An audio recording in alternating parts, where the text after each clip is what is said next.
যে রমজান মাস সামনে আসে দেখে নিয়েন, বহু ব্যবসায়ী তাহাজ্জুদ পড়বে, তারাবিও পড়বে, মসজিদে গিয়ে ফটর ফটর করা শুরু করবে, লাইট নাই কেন, এসি নাই কেন, ফ্যান চলে না কেন, বড় বড় কথা। সারা বছর তো মসজিদ আসে নাই, তারাবি নামাজে আসবে। আবার দেখবেন অনেকে সারাদিন তো মসজিদ নাই, জুমার দিনে যায়, জুমার দিনে গিয়ে বলে ইমাম সাহেব ওটা করেন নাই কেন, এই মুয়াজ্জিন সাহেব এটা করেন নাই কেন। আছে না এমন লোক? এই শ্রেণী মানুষ আছে দেখবেন, এরাই ফটর ফটর বেশি করে রমজান মাসে। রমজান মাসে দেখবেন নামাজে তারাবিও পড়বে, মাপেও কম দিবে। এরকম লোক আছে না? মাপে যারা কম দেয়, এই পাপের কারণে সমাজের মধ্যে দুর্ভিক্ষ নেমে আসে। আমাদের অর্থনৈতিক অবস্থা এমন জায়গায় দাঁড়িয়ে আছে না, দুর্ভিক্ষ যদি চলে আসে অবাক হওয়ার কিছু নাই। দুর্ভিক্ষ চলে আসলে আপনার অবাক হতে পারেন, আমি অবাক হব না। এমন একটা জায়গায় দাঁড়িয়ে আছে, এমন একটা জায়গায় দাঁড়িয়ে। এবং রমজান, এই রমজান মাসে এমনি তো দ্রব্যের দাম বেড়ে যায়, এবার যার কি হবে আল্লাহ ভালো জানে। আমার মনে হয়, আমার ভয় হয়, একদম নিম্নবিত্ত মানুষ যারা এবার রোজা রেখে ইফতার যখন করবে তখন হাত তুলে আল্লাহর কাছে বদদোয়া করা শুরু করবে। এটা আমার ভয় হয়। এবার অপেক্ষা করেন, দেখতে থাকেন সামনে কি হয়। প্রতিটা পণ্যের দাম অলরেডি বাড়া শুরু হয়ে গেছে।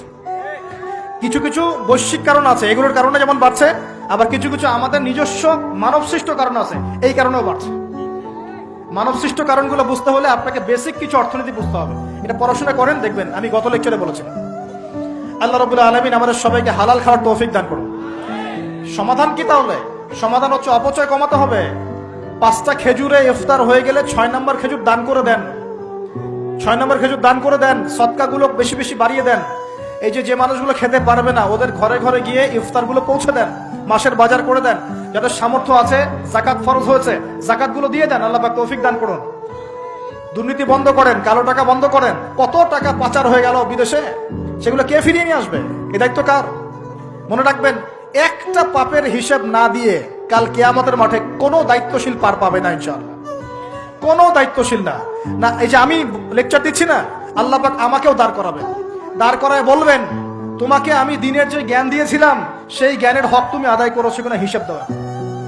এই যে বড় বড় মুফাসসিরে কোরআন, মুফতি, মুহাদ্দিস বসাচ্ছেন, পাংখা দিয়ে বাতাস করছেন, হ্যাঁ, চা খাওয়াচ্ছেন, কফি খাওয়াচ্ছেন। এক একজনকে আল্লাহ পাক দাঁড় করাবেন, বলবেন কোরআন সুন্নাহর যে আমানত দিয়েছিলাম সে আমানতের সাথে কতটুকু তুমি হক আদায় করেছো, হিসাব না দিয়ে পার পাবে না তুমি। ফাইজলামি মনে করেছেন নাকি দিনকে? ঠিক একই ভাবে সমাজের, রাষ্ট্রের দায়িত্ব আল্লাহ পাক যাদেরকে দিয়েছেন, এক একজন ব্যক্তিকে আল্লাহ পাক দাঁড় করাবেন। দাঁড় করে জিজ্ঞাসা করবেন, কোন কোন জনগণের কোন কোন হক তুমি নষ্ট করেছো, কার কার হক দিয়েছো, কার কার দাও নাই, সবার সামনে হিসাব দাও, তারপর জান্নাতে যেতে পারবে। এত সহজ না।